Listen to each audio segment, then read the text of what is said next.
Alors, le réseau des groupes de femmes Chaudière-Appalaches qui lance un nouveau balado féministe, là.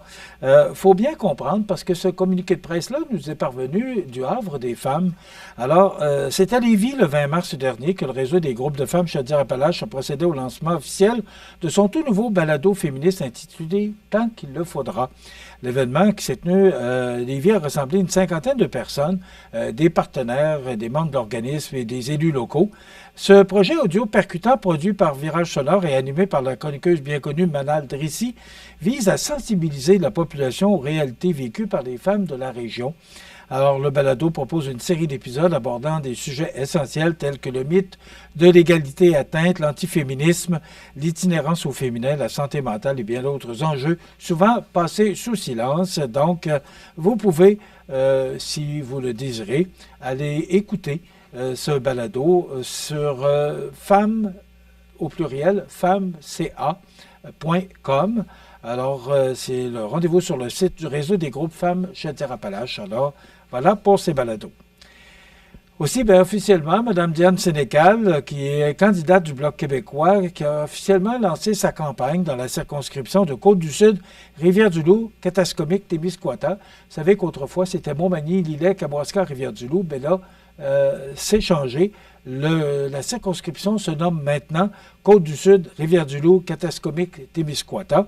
Alors, lors d'un point de presse à Rivière-du-Loup, Mme Sénécal qui a réaffirmé avec vigueur sa volonté de défendre les intérêts du Québec et de sa région sur la scène fédérale. Donc, on aura l'occasion de parler avec Mme Sénécal au cours des prochaines semaines. L'Institut, puis là, je suis resté un peu surpris ce que Mme Guibert a dit, parce que le communiqué de presse était hier sur les réseaux nationaux. L'Institut de technologie agroalimentaire du Québec, l'ITAC, là, qui connaît un véritable engouement pour la rentrée automnale 2025, une hausse spectaculaire de 16,8 % des demandes d'admission qui a été enregistrée. On dit que c'est 5 fois le nombre de demandes reçues à pareille date l'an dernier. Donc, moi, ce que je comprends, c'est qu'il y a de plus en plus de jeunes qui sont intéressés par le domaine agroalimentaire, parce que ce n'est pas juste l'agriculture, il y a beaucoup de branches à l'agroalimentaire. Donc, on a fait des campagnes publicitaires, on a fait des portes ouvertes, on a fait différents événements qui fait que l'ITAC est de plus en plus connu. Et on a on a l'ITAC à la Pocatière, puis on a aussi à Saint-Hyacinthe. Donc, il y a différents cours qui sont donnés, tant à Saint-Hyacinthe qu'à la Pocatière. Ce ne sont pas les mêmes cours parce qu'on ne veut pas se chevaucher, mais il y a d'excellents programmes qui sont dispensés. Donc, on peut être fier là, d'avoir l'Institut agroalimentaire du Québec près de chez nous. Et M.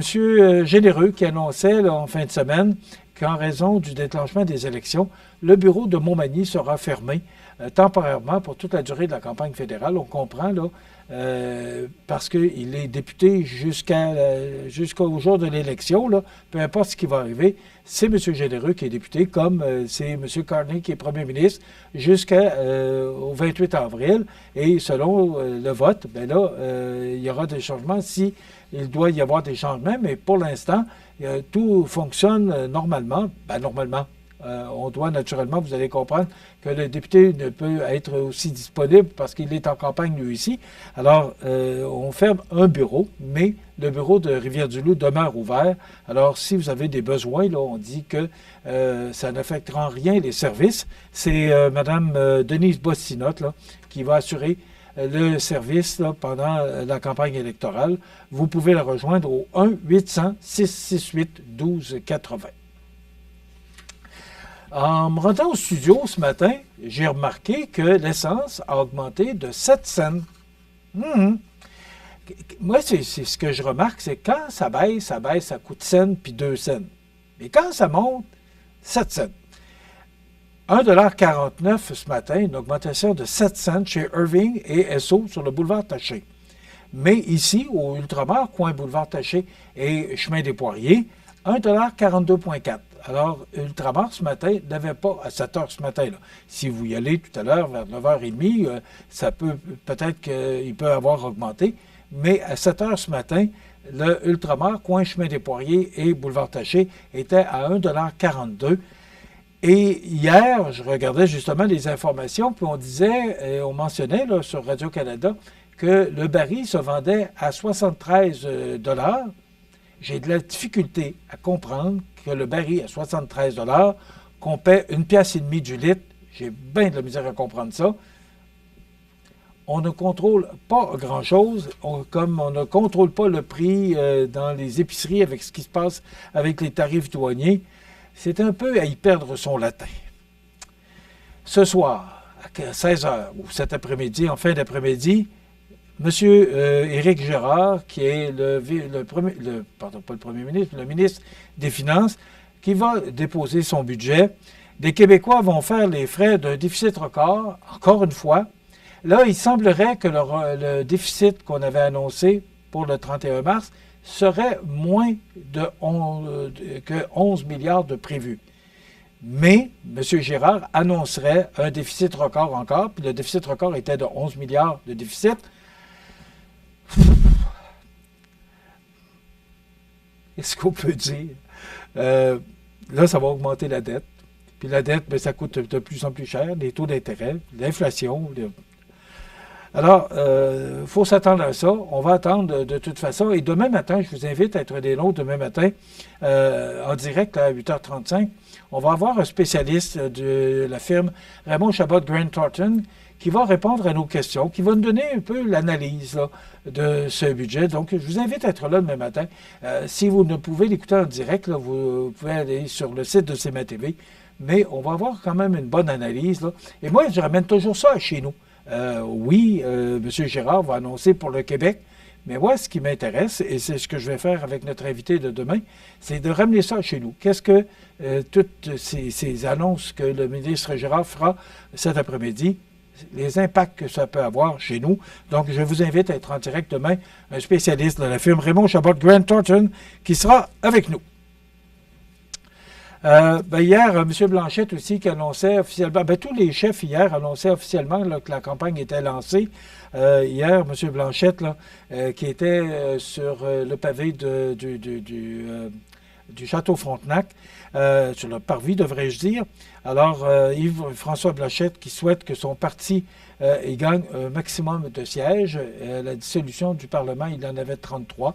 Alors, ce sera à suivre, à savoir qu'est-ce que les Québécois vont faire. Est-ce qu'ils vont dire, nous autres, on va avoir une voix plus forte pour les intérêts du Québec, ou est-ce qu'on va avoir une voix plus forte pour les intérêts par rapport au Canada sur les États-Unis? Ça va être une campagne très intéressante parce qu'il y a beaucoup d'enjeux cette année. Ce sont deux nouveaux chefs, là, M. Carney, M. Poilievre, qui sont là. Ça va être une campagne très intéressante à suivre. Donc, et je pense qu'il n'y a pas grand monde qui peut prédire, parce que c'est quand même chaud entre les conservateurs et les libéraux là, par rapport au sondage. Alors, c'est difficile à dire qui sera gagnant de cette élection, mais ça va être une campagne intéressante à suivre. Hier, on entendait TVA qui n'avait pas de l'air très content, mais qui ont dû annuler le face-à-face parce que, d'abord, c'est que on aurait demandé à chacun des candidats 75 000 $ pour les frais de production pour ce face-à-face. Et M. Carney, qui a peut-être mal compris la question, a dit hier oui, et en fin de journée a dit qu'il ne participerait pas. Il va y avoir un débat à Radio-Canada les 16 et 17 avril, le 16 en français et le 17 en anglais, mais il semblerait qu'il n'y aurait pas de face-à-face à TVA. Donc, M. Carney qui se serait désisté là, pour assister au face-à-face offert par TVA. Le président américain qui a annoncé la mise en place de taxes punitives, et ça continue, là, des tarifs de 25 % aux pays qui achètent du pétrole vénézuélien. J'ai hâte de voir, à un moment donné, j'ai l'impression que tout ça va revenir dans sa cour.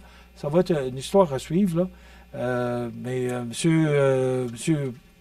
Trump, là, qui continue à faire ses annonces, qui avancent d'un pas, recule de deux. Alors, ça va être intéressant à suivre.